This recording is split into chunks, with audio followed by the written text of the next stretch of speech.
why do I think that people are so attached to their arrogance or their inflated sense of self?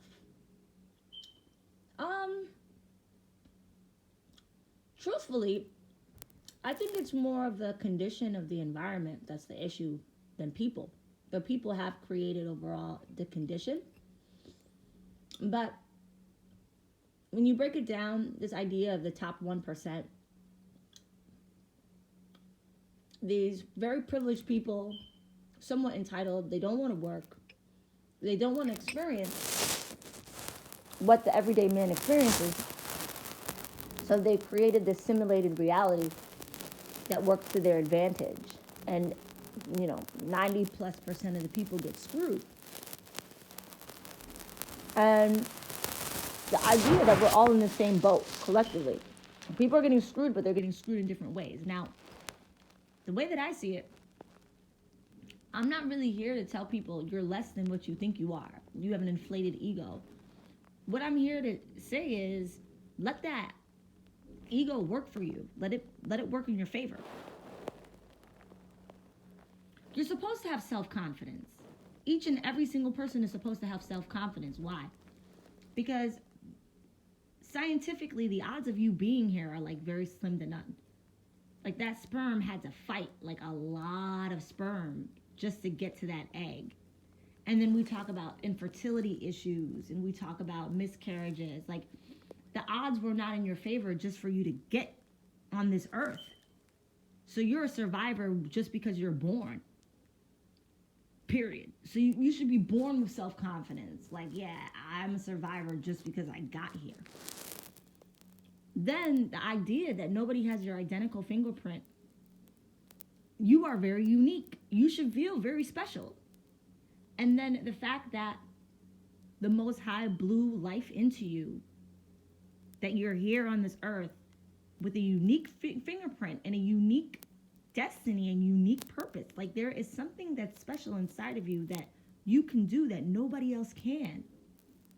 There's no one, like, that's how special you are. There is something unique about you that you can do that nobody else, that you can do at the highest level that nobody else can. Every single person on this earth. I truly believe that. However, this life that you've incarnated on this journey is also a battleground. Now, you can look at it from a lot of different ways. You can say this is a battleground. It's hell here. It's meant to break us and break our spirit. Or you could look at it as a process of refinement, as a test. It really depends on your perspective what life is all about. But the 1% have created a world that is not for your rise. That's part of the challenge. Because it doesn't serve them for you to recognize who you are. Your empowerment doesn't serve their agenda. So that's part of the issue. That's part of our collective issue. They just want you to be a worker bee. They just want you to shut up and do what you're told. They want to think for you. They don't even want you to think anymore. They want you to do what they want to control you. They want you to do what they want you to do. And so that's part of the conflict. So why are people so attached to the arrogance? Let's revisit that question. Well, with the conditions of society that these very sinister, as Infinite Water says, the unorganics they've set up, they want to break your self-esteem. They want to break your confidence. They don't want you to believe in yourself. They don't want you to think that you have anything of importance or intelligent to say. They don't want to have you feel valuable. And so this world is really, especially in America, it's really meant to crush your self-esteem. There's traps everywhere, from the drugs to the pills, drugs of all form, to the liquor stores on every corner, to the foods that you eat. Now it's like a journey just to find real food. Everything's GMO. To the music that you're bombarded with. Like everything around you is really programming you to like not feel good about yourself. And so most people don't feel good about themselves deep down because the conditions of our society produce a lack of self-esteem. And so sometimes when people feel, and it doesn't take much to trigger somebody, like you think like you're just being you. Like I'm just being me. But for somebody with very low self-esteem, who's been through God knows what, they probably had parents with very low self-esteem. They probably were abused as children, either physically, mentally, emotionally. They might have been raped. They might have been molested. I mean, this life can breed some really terrible things. Some shit can happen to people in this life. You don't know what their backstory is, what caused them to have such low self-esteem. Anything that may trigger that low self-esteem, they want to attack. So they hold on to this ego. They hold on to this arrogance, this sense of self, because it's the only thing that they really have. Like the world has tried to shatter their sense of self. Like it might have been taken from them when they were 6 years old by their own father. You got men walking around who were molested by their own dad. I mean, some crazy shit happens on this path of life, on this journey of life. You don't know what made somebody feel so small. You don't know what triggered that sense of low self-esteem or low self-worth. Something could have happened to them on their journey that made them feel so small and they haven't been able to get over it. Or it could be something as simple as their second grade teacher told them they weren't going to be shit. Like, you never know what it was. Something happened. Something happened. And you, if you exude confidence, truly, just your very existence and your mentality and you just doing you could be like a major issue to them. It could bother them to their core because they have such a lack of self-esteem. And so they hold on to things that make them feel better about themselves. Racism, some sort of supremacy. Oh, I'm white, so I'm better. Because they lack self-esteem, so they have to have something that makes them feel better. Oh, I'm rich, so I'm better. I have money, so I'm better. But really, it's deeply rooted in a very low sense of self-worth, a very low sense of self-power.